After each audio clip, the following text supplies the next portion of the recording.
curahkan kepada junjungan kita yaitu Nabi Muhammad SAW.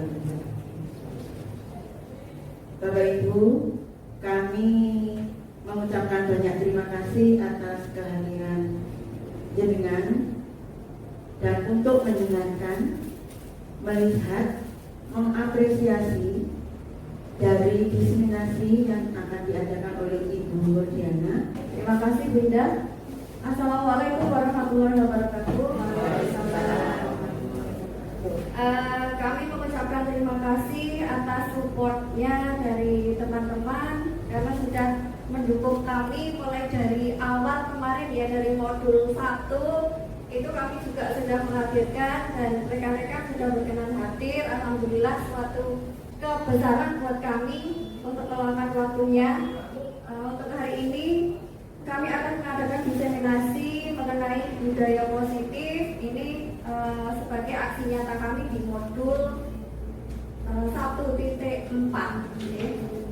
Sebelum kita lanjutkan topik kita, ini saya tampilkan satu video nanti sebagai gambaran bagi Bapak Ibu apa yang akan kita diskusikan ke depannya.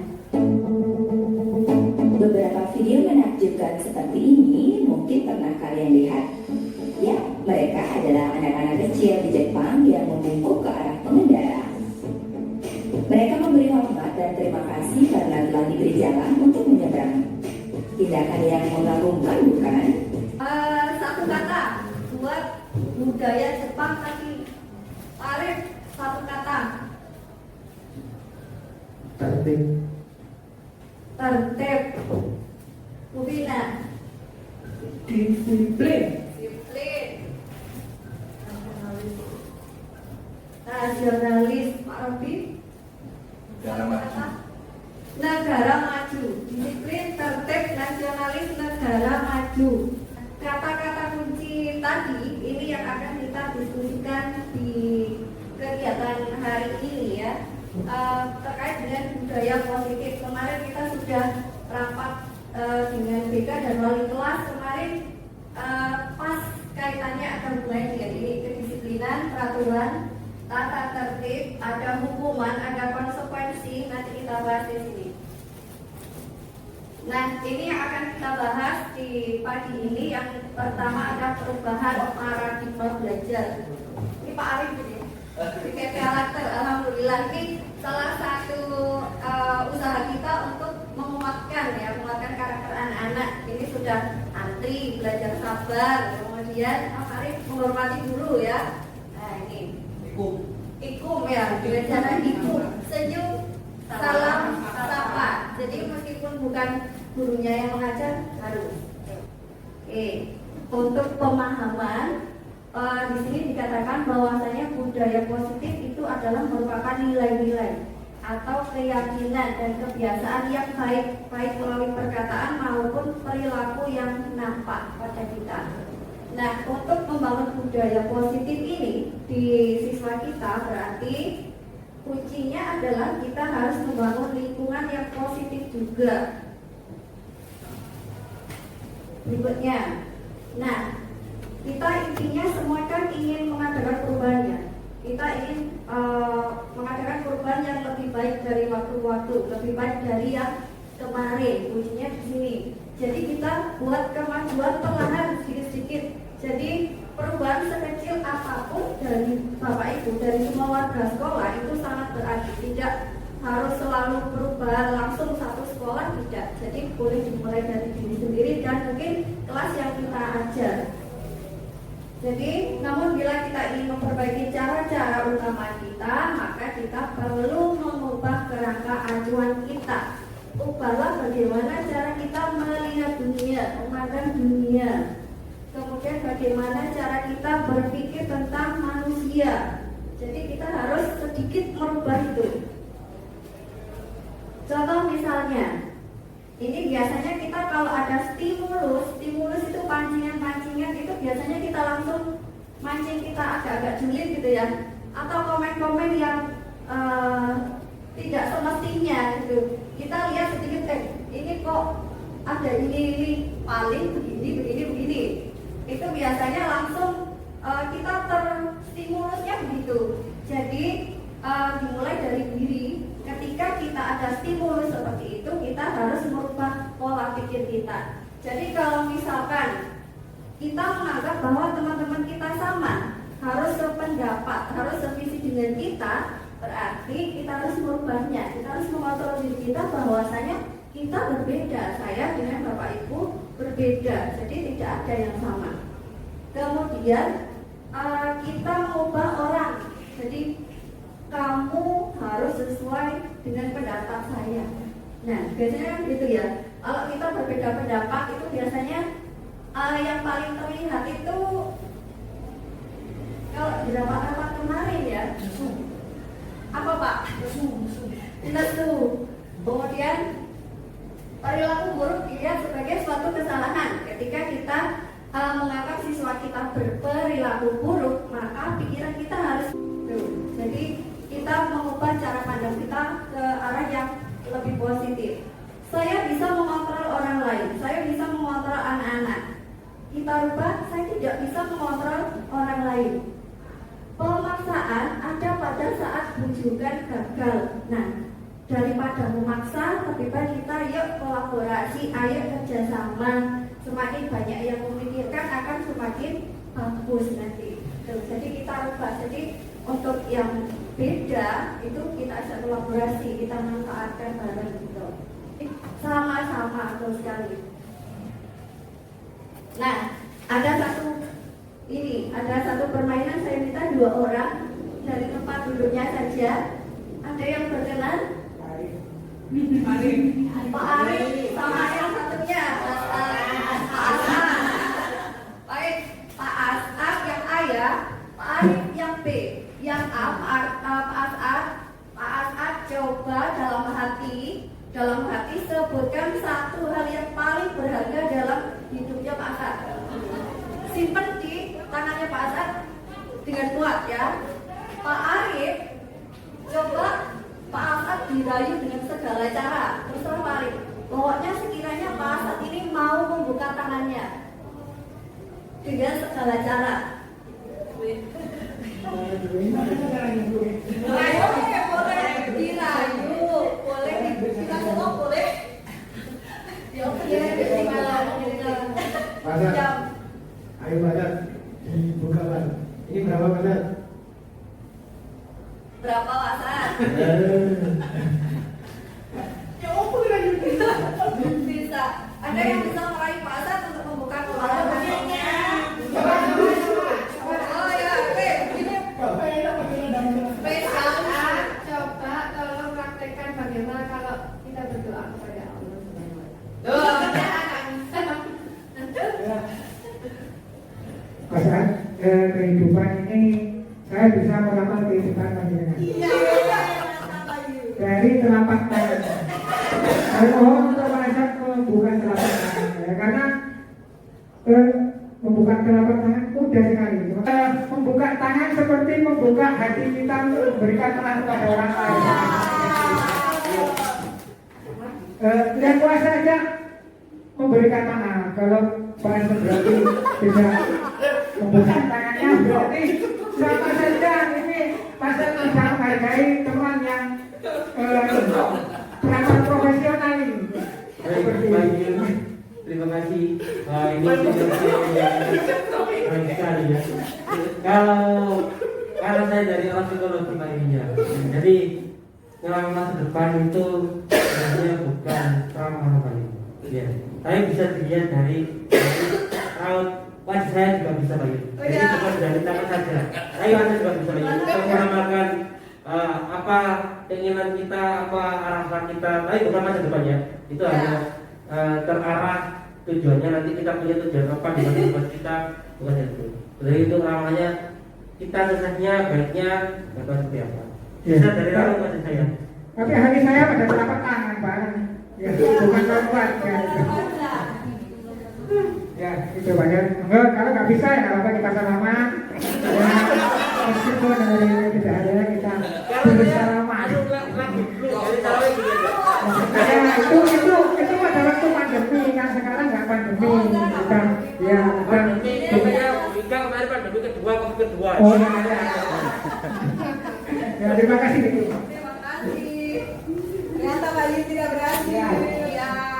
Ternyata Pak Yuyun tidak berhasil. Ada yang mau coba lagi? Sudah. Oke. Dari permainan tadi. Nah, ini terkait dengan Dr. William Fraser dalam kontrol teori yang kemudian hari berkembang dinamakan choice. Choice itu pilihan ya. Jadi kesimpulannya begini, yang memegang kendali atau yang memegang kontrol Pak As'ad atau Pak Yuyun? Siapakah yang memegang kontrol sebenarnya? Pak As'ad yang menggenggam tangan, ya. Jadi yang memegang kontrol itu adalah yang menggenggam tangan. Nah, ini sama dengan keadaan kita.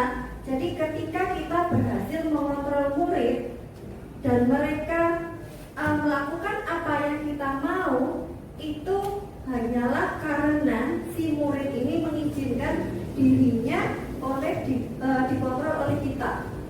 Sebenarnya yang memegang kendali, yang berhak mengontrol itu adalah diri kita sendiri atau si murid sendiri gitu.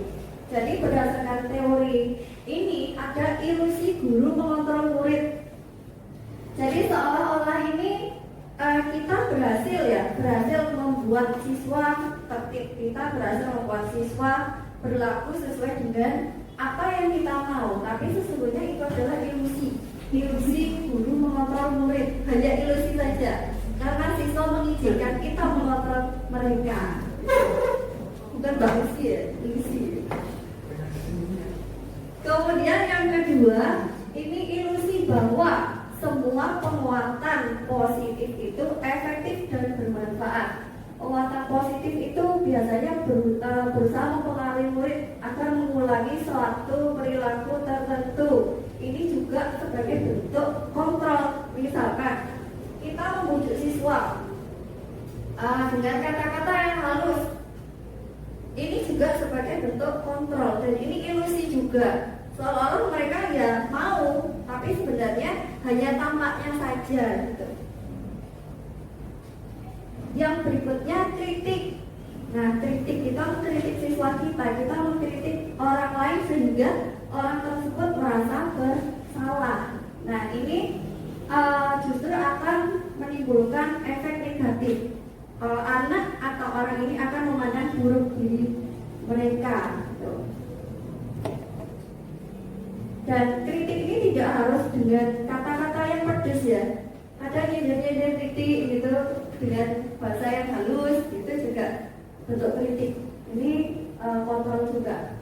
Kemudian bahwa orang dewasa memiliki hak untuk memaksa. Ini saya rasakan ketika saya dengan anak saya. Saya akui saya banyak mengontrol mereka, mungkin sedikit memaksa gitu supaya mereka bisa tertib tapi bisa disiplin. Bahwasanya ketika kita merasa berhak sebagai orang dewasa untuk memaksa anak-anak kita, itu ada efek jangka panjangnya.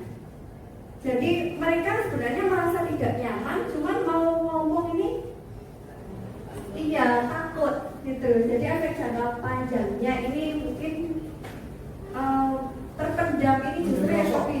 Nah gitu ya, itu batin tok gitu, batin tok. Tak jadi nggak cocok, nggak nyaman. Tapi gimana lagi? Karena saya cuma anak-anak. Orang kayaknya memang orang dewasa yang mengambil kontrol gitu. Tapi sebenarnya ini hanya ilusi saja, yang nampak aja, nampak di luar.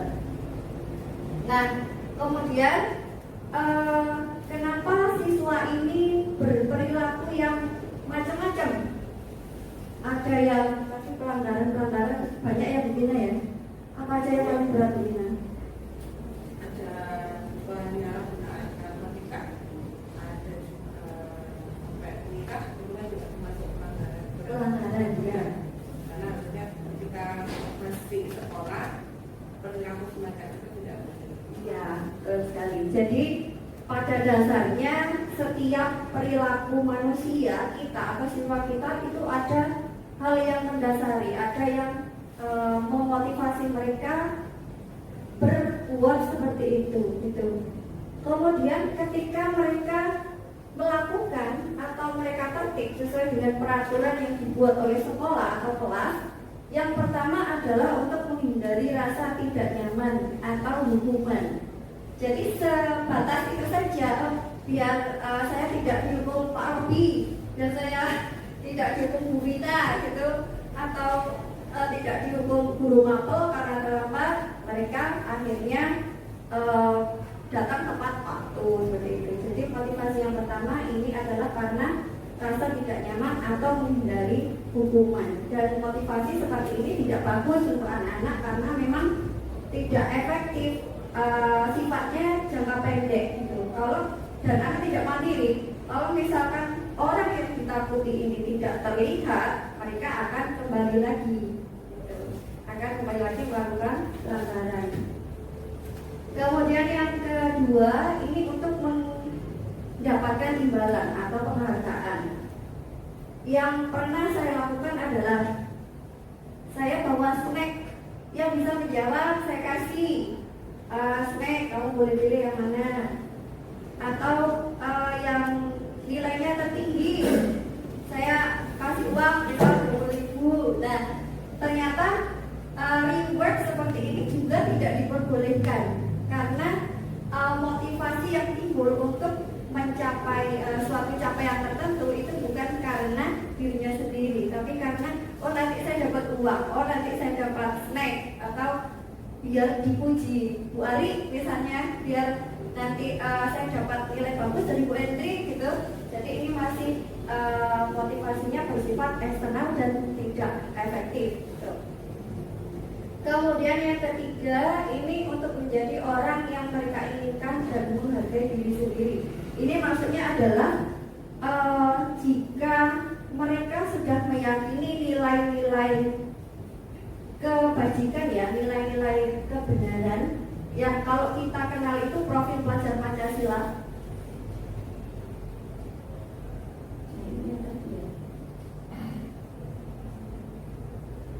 Nah, yang kita kenal dengan profil pelajar Pancasila ini anak-anak jika sudah tertanam di dirinya meyakini bahwa nilai-nilai itu benar dan harus mereka lakukan, ini nanti yang bisa merubah perilaku mereka yang datang dari motivasi pribadi. Jadi anak-anak jadi mandiri, meskipun tidak ada orang yang ditakuti, mereka akan dengan sendirinya berperilaku atau berucap yang baik gitu. Nah, ini berhubungan dengan penghargaan tadi. Ternyata ini ada apa?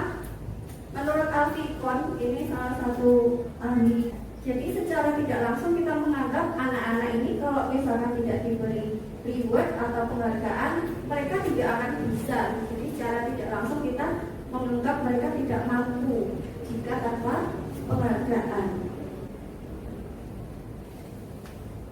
Nah, kemudian kita ke disiplin positif. Menurut Ki Hajar Dewantara, ini menyatakan bahwasanya di mana ada kemerdekaan, disitulah ada disiplin yang kuat. Jadi self disiplin. Kita keras pada diri sendiri, memang harus. Kita harus keras pada diri sendiri. Tetapi kalau misalkan kita tidak bisa, berarti harus ada orang lain yang campur tangan. Sama dengan anak-anak, kalau misalkan mereka kok angin ya sudah kita sudah usahanya maksimal, misal kok tetap aja seperti ini, berarti harus ada campur tangan dari kita. Jadi tidak harus di sekolah saja, tadi dikatakan bahwasanya masyarakat dan lingkungan keluarga juga turut andil dalam Tapi ketika kita berusaha mendisiplinkan anak-anak atau anak kita di rumah, itu hendaknya dalam suasana yang merdeka.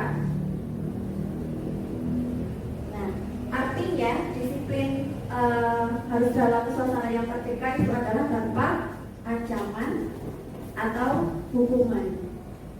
Dalam budaya kita, disiplin dimaknai, kalau biasanya disiplin itu identik dengan patuh. identik dengan patuh. Tapi di versinya anak-anak, ketika kita ngomong disiplin itu pasti ada rasa tidak nyaman atau sesuatu yang memaksa. Hanya sedikit sekali anak-anak yang memang dari dirinya sendiri mau berdisiplin gitu, mau tertib.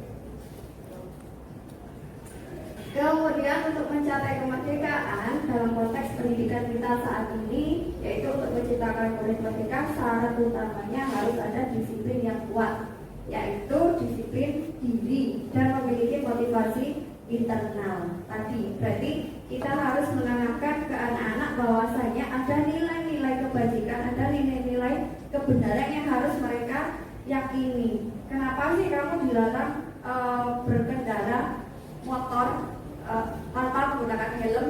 Nah, mereka harus tahu alasan dibalik itu. Kenapa kamu harus pakai topi? Kenapa kamu harus baju dimasukkan? Itu mereka harus memahami nilai apa sih yang ada di balik peraturan-peraturan itu. Gitu. Jadi ini tugas kita. Nah, nilai-nilai kebajikan itu ada banyak sekali. Cuman yang paling kita kenal, yang paling sering kita dengar itu tadi profil pelajar Pancasila. Jadi cukup dengan ini saja itu kita bisa mencapai murid seperti yang kita impikan sesuai dengan visi sekolah kita. Nah, ini sudah lengkap ini. Ada beriman bertakwa kepada Tuhan Yang Maha Esa, itu sudah hubungan dengan Tuhan Allah, berhubungan dengan alam, berhubungan dengan sesama manusia, itu sudah diri sendiri. Kemudian mandiri, kesadaran akan diri dan situasi. Ini berarti ya mereka berperilaku bukan karena siapa-siapa, tapi mandiri meskipun tidak ada BK atau orang guru yang ditakuti, itu mereka akan dengan sendirinya tertib. Bergotong royong, kolaborasi, kepedulian, berbagi. Nah, ini seringkali kita gaungkan ya, cuman memang perlu usaha yang lumayan ekstra untuk menanamkan sikap ini kepada anak, penguatan karakternya. Nah, ketika kita menjumpai siswa kita tidak meyakini nilai-nilai tadi atau belum meyakini nilai-nilai kebajikan tadi, itu pasti ada hal yang mendasari mereka berperilaku demikian. Di sini disebutkan bahwasanya ada kebutuhan dasar yang belum terpenuhi. Kalau misalkan terkait yang nomor 1, bertahan hidup, kesehatan, rumah, dan makanan serta kebutuhan biologis. Kalau kita masuk kelas sebelum istirahat sudah usreng aja, bingung aja, Bu istirahat, padahal belum waktunya, berarti ada salah satu kebutuhan ini yang belum terpenuhi. Apa? Biasanya saya tanya lapar. Nah, berarti usreng kayak dari tadi itu karena lapar gitu. Jadi ini yang harus peka kita menganalisis kebutuhan anak-anak. Kemudian kebutuhan kasih sayang dan ingin diterima. Keinginan untuk tetap terhubung dengan orang lain seperti teman, keluarga, pasangan hidup, dan teman kerja. Biasanya orang atau anak yang kurang kasih sayang dan ingin diterima ini cenderung apa Bunda? Biasanya bertingkah gimana? Cari perhatian, caper, ya pengennya diperhatikan aja, berarti kemungkinan di rumah dia tidak mendapatkan rasa ini. Pernah TKR ya, TKR itu paling buaya ini. Nah, kayak ini. Saya tanya, ternyata ayah ibunya pisah. Dia tinggal dengan neneknya atau budenya, bahkan ada yang sendiri.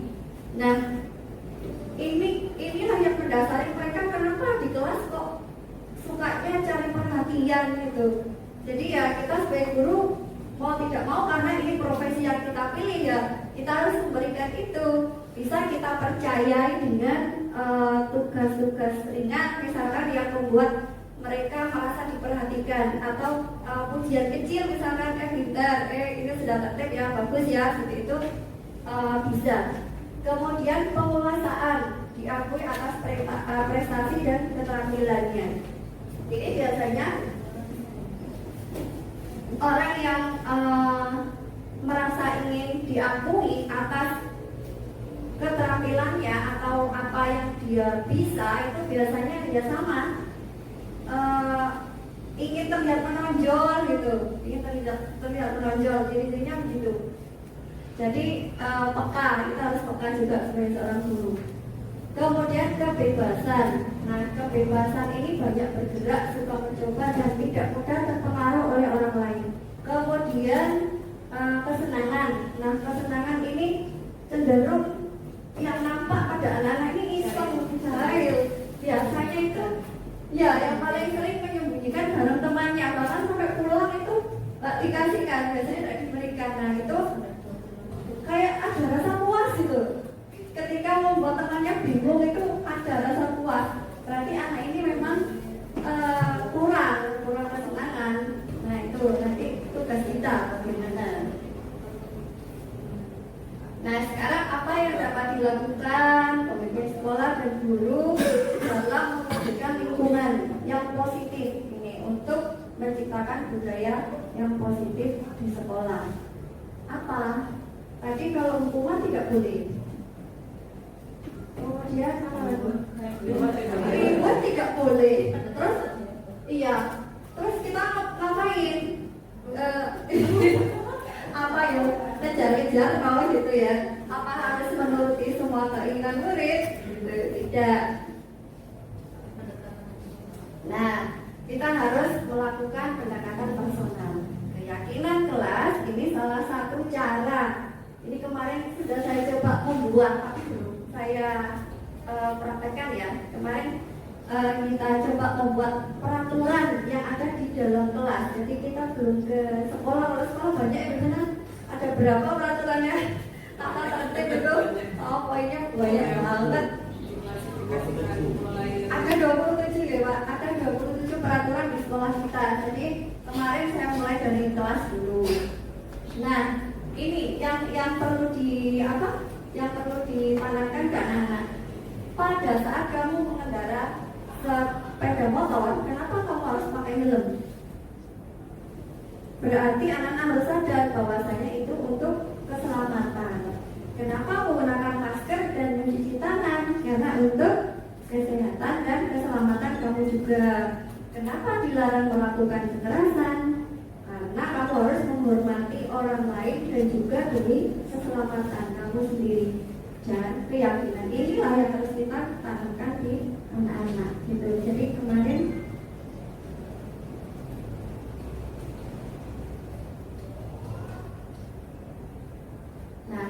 ini saya coba, anak-anak ini alergi sebenarnya dengan kata-kata dilarang, jangan, tidak boleh. Itu cenderung mereka akan melakukan sebaliknya.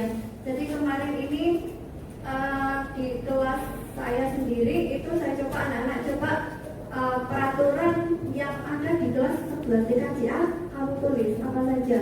Itu mereka menyebutkan ada sekitar 10 peraturan dilarang, tidak boleh gitu.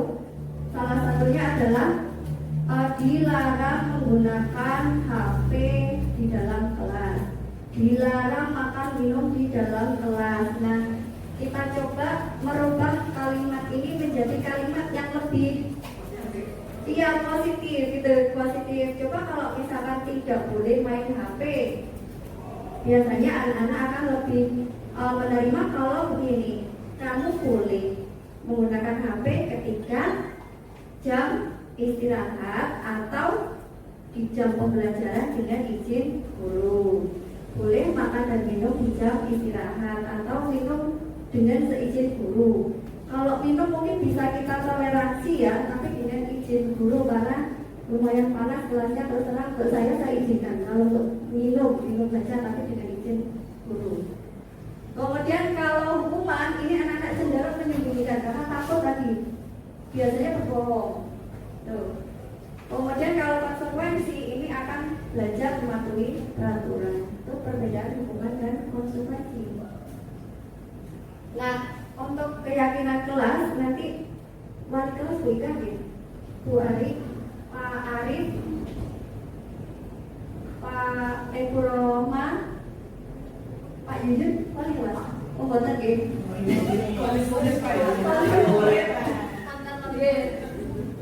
Kita coba nanti anak-anak komite ya.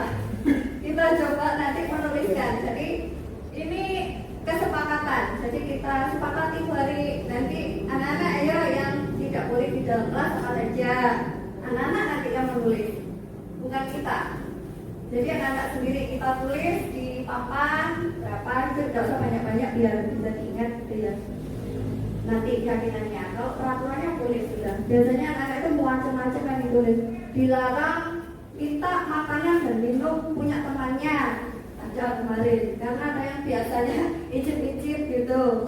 Jadi yang dimintain makanan sebenarnya nggak boleh, tapi mau bilang jangan itu nggak enak. Akhirnya ya boleh aja. Jadi kemarin kita terbuka jujur dengan anak-anak apa sih yang sebenarnya biar kelas kita itu tertib gitu. Jadi anak-anak yang membuat, bukan dari kita sendiri.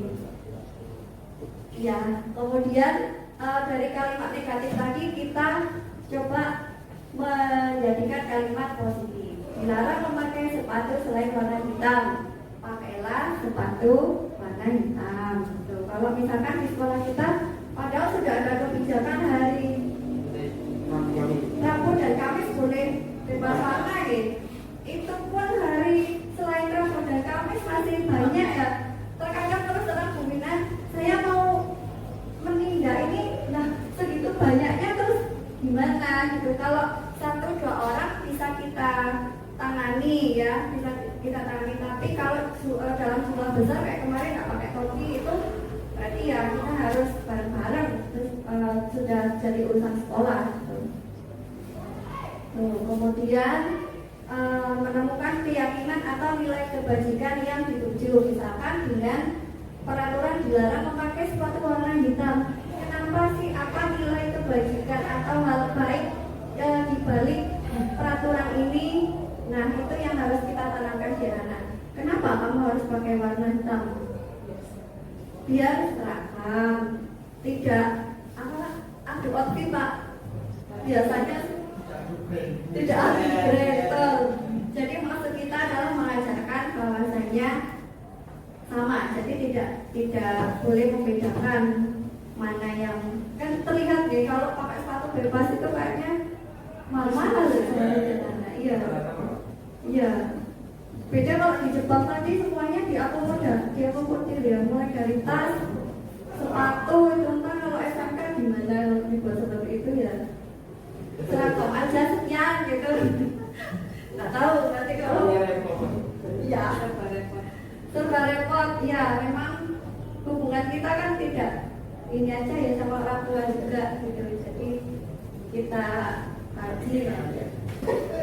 Mudah-mudahan nanti ya bareng-bareng bisa berbaikan.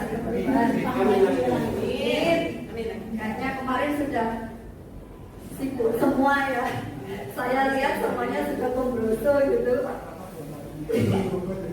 Ya, terus terang gitu ya, harusnya begitu. Di awal Pak, di awal. Minum obat. Awal Pak, biasa koordinasi ya. Nanti kalau sudah jalan, sudah sesuai tupoksinya, insya Allah ya. Karena memang perlu yang kita benahi ya.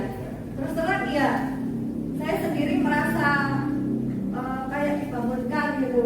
Kalau kemarin kayak agak obahan gitu.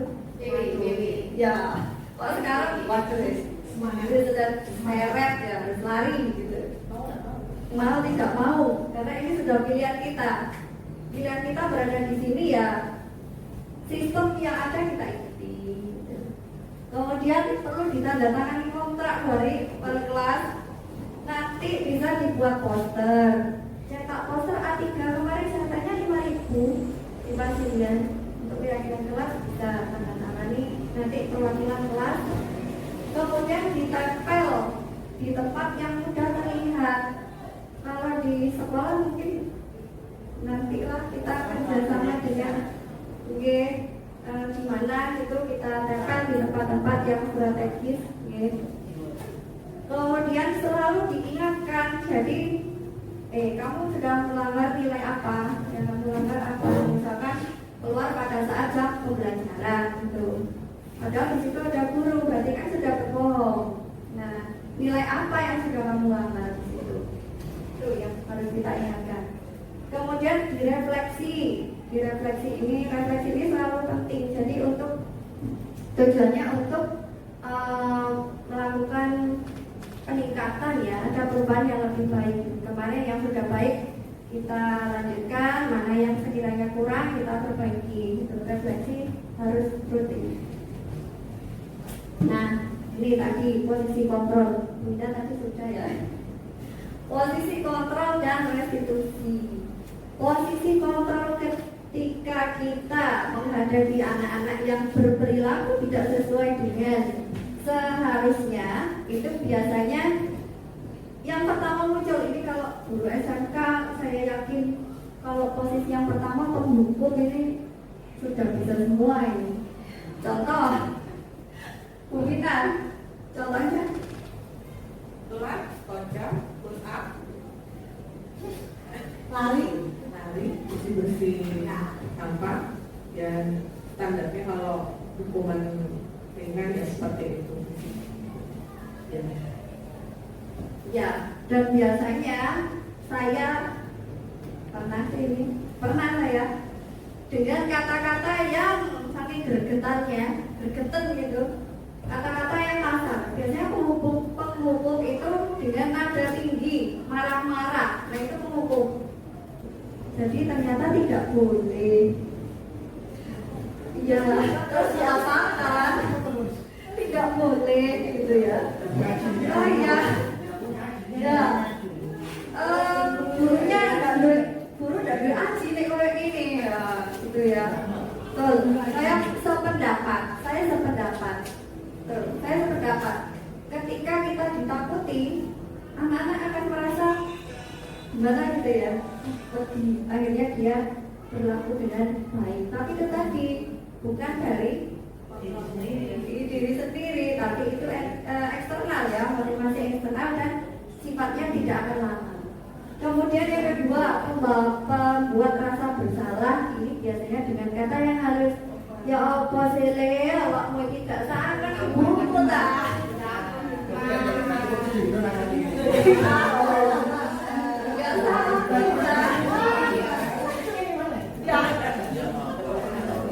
Itu ya Pak. Iya tahu. Balas ngomong ini agak salah kan. Itu juga tidak boleh. Salah. Yang ketiga teman ini akrab banget sama murid. Kadang saya lihat ada yang panggil ya panggil gurunya mas ya bos cak. Ini sama tidak boleh lagi kalau ini ya. Kenapa? Karena anak-anak kan semakin meremehkan kita. Gak apa-apa kalau telat Pak Iki, Cak Iki gitu, gak boleh gitu juga. Semakin parah kalau ini ya. Parah banget salah. Boleh dengar dengan anak tapi tetap harus ikhlas dan harus ada batasan. Kemudian yang berikutnya pemantau. Pemantau ini pernah saya. Ini membenturkan tata tertib peraturan dengan kesalahan yang dibuat anak. Kamu tahu nggak konsekuensinya kalau merokok? Tahu. Apa? Dibaca di peraturan. Nah, jadi anak itu dibenturkan dengan peraturan yang ada di sekolah atau di kelas. Itu pemantau namanya. Nah, kemarin sesuai dengan kesepakatan kita. Nah, seperti itu. Apa ini kamu? Harusnya ngapain? Itu pemantau. Agak-agak boleh. Karena anak-anak didengarkan lagi. Ayo kemarin peraturannya apa? Kemudian anak-anak akan menyadari, seketika itu dia akan menyadari kesalahannya. Dan yang terakhir, ini sebagai manajer. Nah, ini adalah posisi yang paling diharapkan. Kenapa? Kalau posisi sebagai manajer ini ya bukan sebagai teman, bukan sebagai pemantau, bukan sebagai penghukum, berarti ya nggak lembek, nggak keras. Itu manajer. caranya. Nah, manajer itu gini, ketika anak-anak berbuat kesalahan, itu kita sadarkan dengan cara mereka harus sadar dengan sendirinya. Rupiah ya Pak. Rupiah. Ya. Ya. Jadi ya. Jadi kita buat anak-anak menyadari kesalahan sendiri, kemudian mencari solusinya sendiri gitu. Bukan gini, kamu sudah masuk terlambat, berarti lain kali kamu harus datang lebih awal begitu. Jadi kita pancing, kita giring, kita tuntun anak-anak ini untuk mencari solusinya sendiri. Nah ini yang terakhir segitiga restitusi. Restitusi itu adalah proses menciptakan kondisi murid untuk memperbaiki kesalahan mereka. Kemudian mereka kembali, jadi setelah melakukan kesalahan itu mereka kembali itu dengan keyakinan nilai-nilai baik, nilai-nilai kebajikan tadi. Jadi tidak kembali dengan rasa tidak nyaman atau dendam dengan bapak ibu gurunya karena sudah menghukum gitu. Jadi restitusi ini. Mungkin di BK ada ya? Ada. Apa Pak? Oh ya. Aduh, saya ini ya tidak tahu gimana Pak. Tidak tahu rasanya apa aja. Kalau pasal restitusi itu apa? Kalau di BK? Kerjasama Kerjasama sama bidang hukum. Restorasi.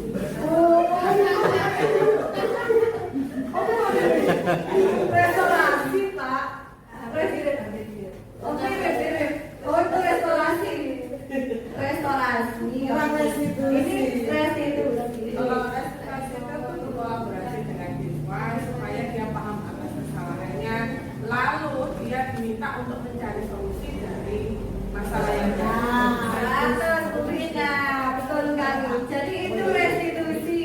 Betul sekali kalau BK pasti paham ini restitusi.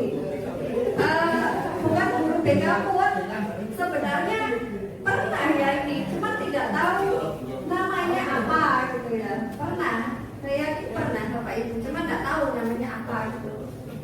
Jadi ciri-cirinya adalah bukan menebus kesalahan, melainkan untuk belajar ya, untuk belajar dari kesalahan. Kemudian belajar bertanggung jawab atas perilakunya. Dan ini tawaran, bukan paksaan. Ini tawaran. Kemudian fokus pada solusi, bukan mencari siapa yang salah. Jadi solusi. Kemudian dengan cara ini akan menguatkan anak dalam jangka panjang. Nah, tahapan dari segitiga restitusi adalah yang pertama menstabilkan identitas. Ketika anak melakukan perbuatan yang tidak semestinya, kita tidak serta-merta kamu salah, kamu melanggar peraturan, tidak. Jadi kita berusaha menstabilkan dulu. Jadi kita lulus dulu. Oh ya, bapak ibu guru juga pernah melakukan kesalahan seperti ini. Kamu juga boleh melakukan kesalahan, tapi saya yakin kamu tidak bermaksud seperti ini. Nah, itu menstabilkan.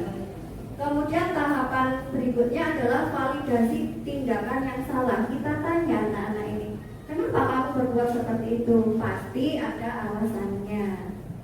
Jadi Bapak Ibu ingin tahu, Ibu guru ingin tahu, kenapa kamu melakukan hal ini? Alasan apa? Jadi anak-anak di tahap ini akan mengklarifikasi ya tindakan apa yang sudah dia perbuat, dan mengidentifikasi lagi ke belakangnya dan berpikir anak-anak ini nantinya, oh ya saya sudah melakukan ini gitu. Kemudian langkah berikutnya adalah menanyakan keyakinan. Keyakinan yang tadi kita sepakati, kamu berbuat seperti ini berarti kamu tadi sudah melanggar keyakinan yang mana? Keyakinan apa yang sudah kamu langgar tadi? Kemudian kamu berbuat seperti ini ingin jadi orang seperti apa? Nah, kemudian kita tanyakan solusinya. Nah sekarang supaya ini tidak terjadi lagi atau kamu bisa memperbaiki masalah ini, caramu bagaimana? Jadi kita tawarkan ke anak-anak solusinya, bukan kita yang mencari solusi, tapi kita cukup menggiringnya saja, menggiring, menuntut anak-anak untuk menemukan solusinya sendiri.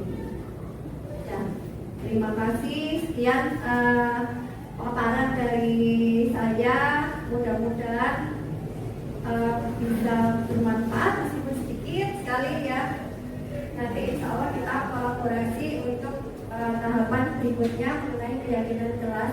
Saya akhiri. Wassalamualaikum warahmatullahi wabarakatuh.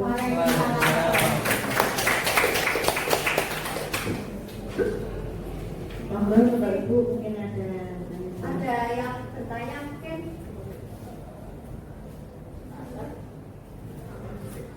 Ya, baik.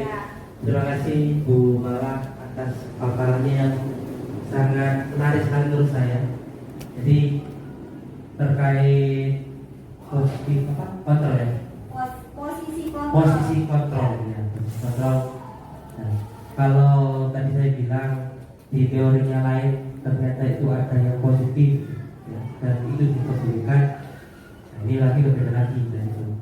Terus tadi juga disampaikan terkait kita membuat kesepakatan bersama kalau di BK namanya kontrak perilaku dan itu bisa dilakukan dengan wali kelas, guru ya.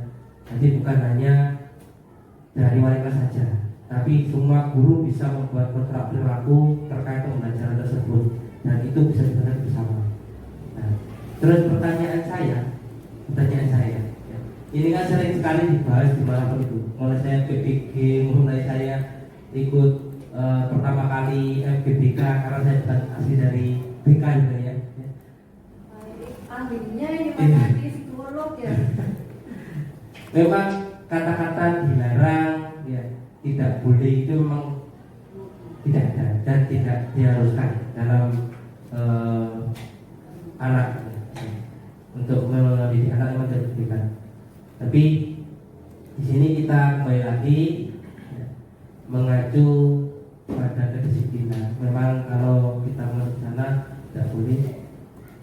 Apa yang harus kita kontrol setelah ini? Kalau kita hanya nanti fokusnya dalam segi apa yang dilarang, disampaikan dengan kata-kata yang sebijak mungkin, ya, sebijak mungkin. Tapi endingnya di manajer. Kalau semuanya kita ngontrol sudah sampai pada tahap akhir mungkin ya, dengan kata-kata yang bijak, dengan kata-kata yang tidak menyakitkan anak-anak, dengan tidak ada hukuman, tapi endingnya harus berhenti atau mengundurkan diri, itu nanti seperti apa? Mungkin itu pertanyaannya. Terima kasih. Oke, terima kasih. Memang kalau kita bicara disiplin, kalau menurut Bapak Ki Hajar, disiplin itu artinya belajar. Jadi ya ketika kita bicara disiplin ya belajar. Nah kapan mari nih gitu ya? Ya selesai, nggak ada selesainya. Kita kalau jadi guru nggak ada selesainya.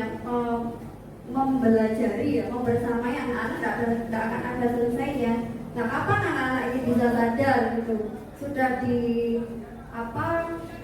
ditangani dengan kata-kata yang bijak itu, dengan restitusi tadi sudah, tapi kok yo macet sampai pada akhirnya kita harus mengambil suatu keputusan yang ekstrim, katakan ekstrim ya, sampai DO gitu ya. Tapi ternyata setelah ditau itu ada beda pendapat, bukan ditentang, beda ya. Nah itu berarti harus ada SOP, ada prosedur yang harus dilakukan di situ yang disepakati antara mulai dari wali kelas sampai di top. Ini sepertinya ada miss di sini. Ini BK sudah memutuskan, tapi kenapa di top kok sampai terjadi beda lagi? Ini berarti ada yang nggak nyambung di sini apa gitu. Itu yang kita cari Pak Azhar. Gitu gitu. Bu Indah mungkin bisa atau Pak Robi ya, kesiswaan Pak Robi, monggo Pak Robi.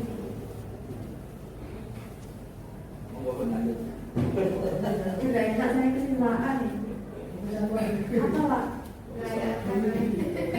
Bu Indah atau Bu Win? Dari, tapi kalau anak-anak ini biasanya kesiswaan ya.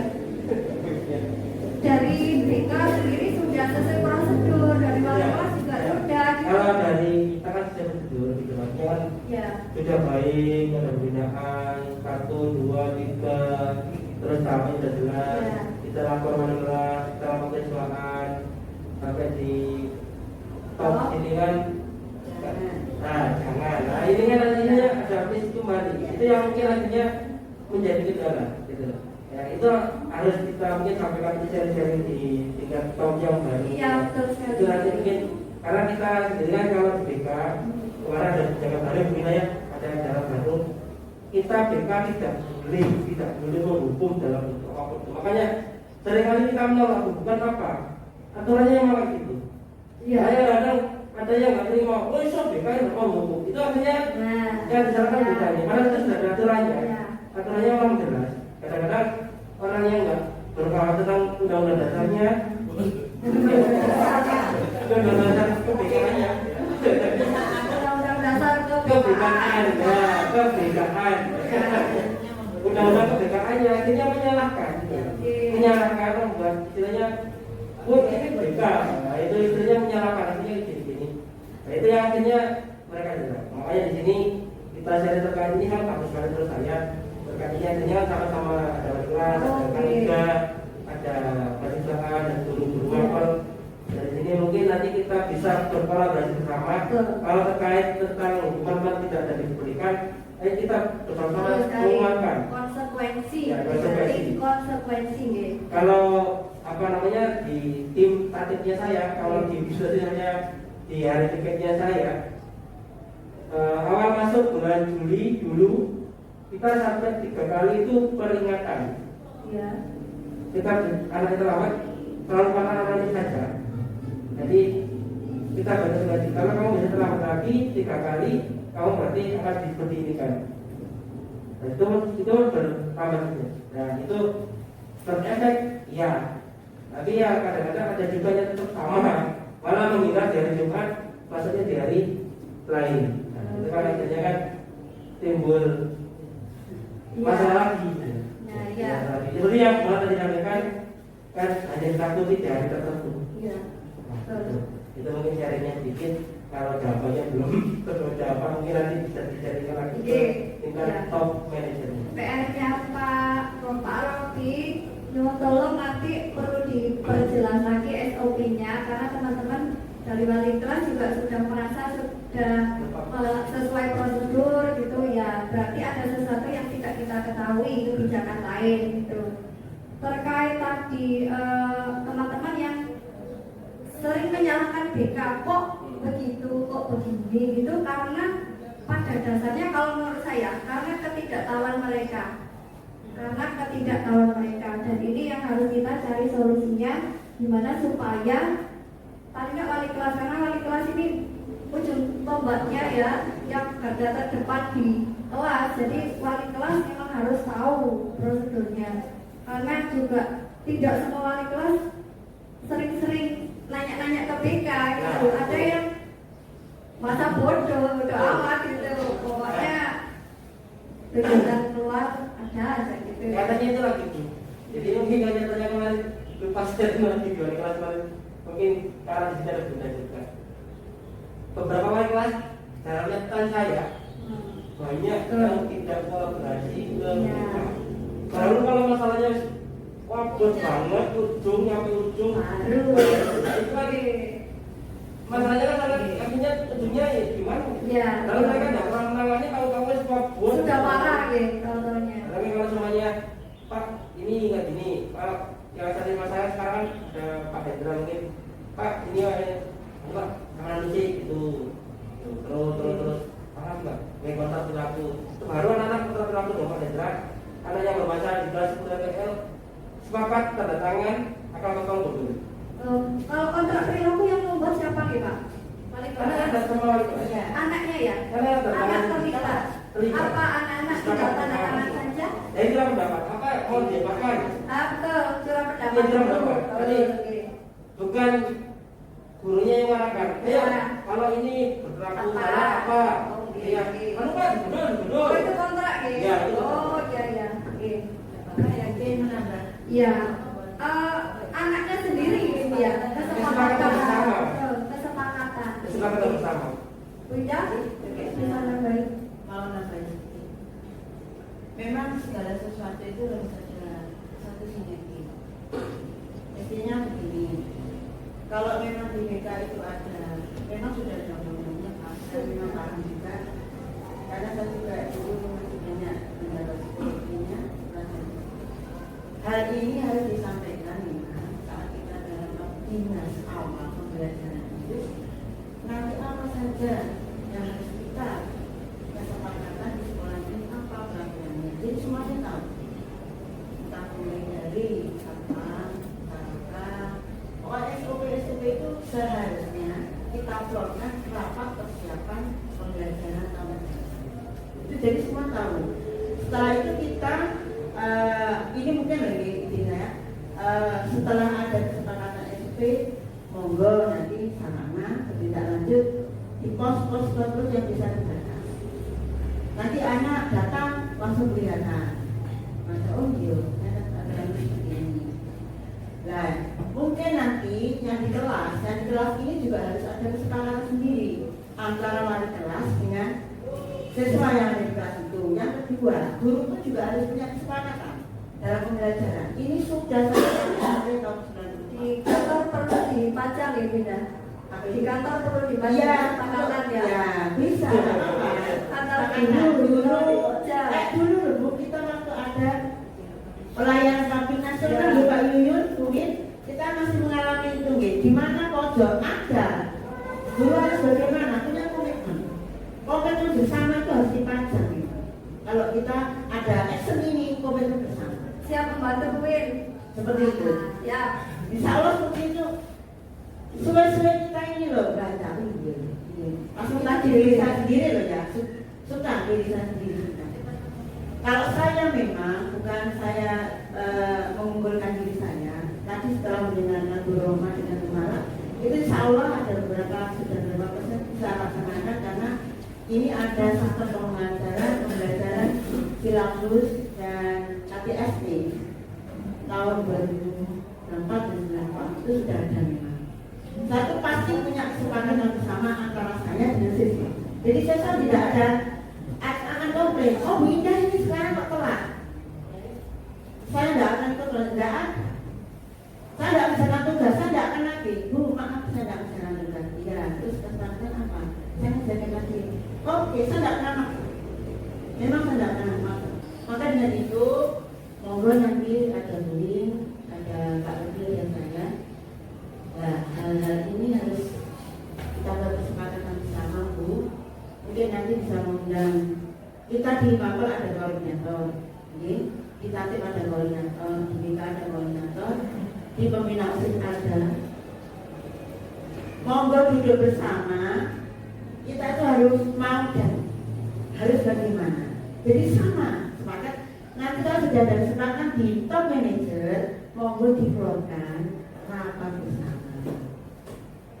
Ya tidak sama DC dari awal dulu. Satu ingin sekali, bukan saya mengunggulkan bahwa kita ya yang mendirikan sekolah ini.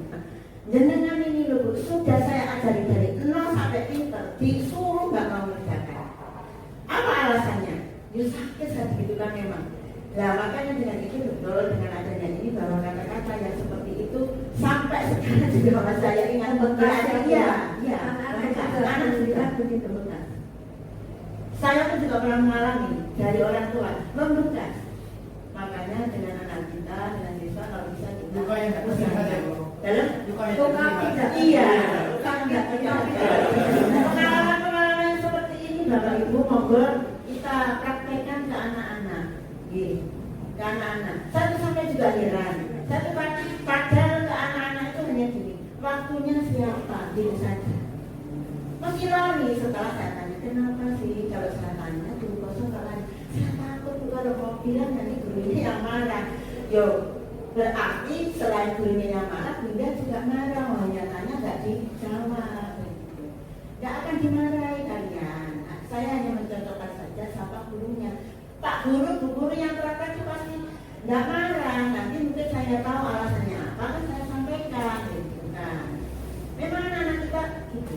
Jadi kita harus monggo nanti saya mengingatkan kita satu sinergi, satu tujuan, kesepakatan bersama itu Bu, monggo Bu.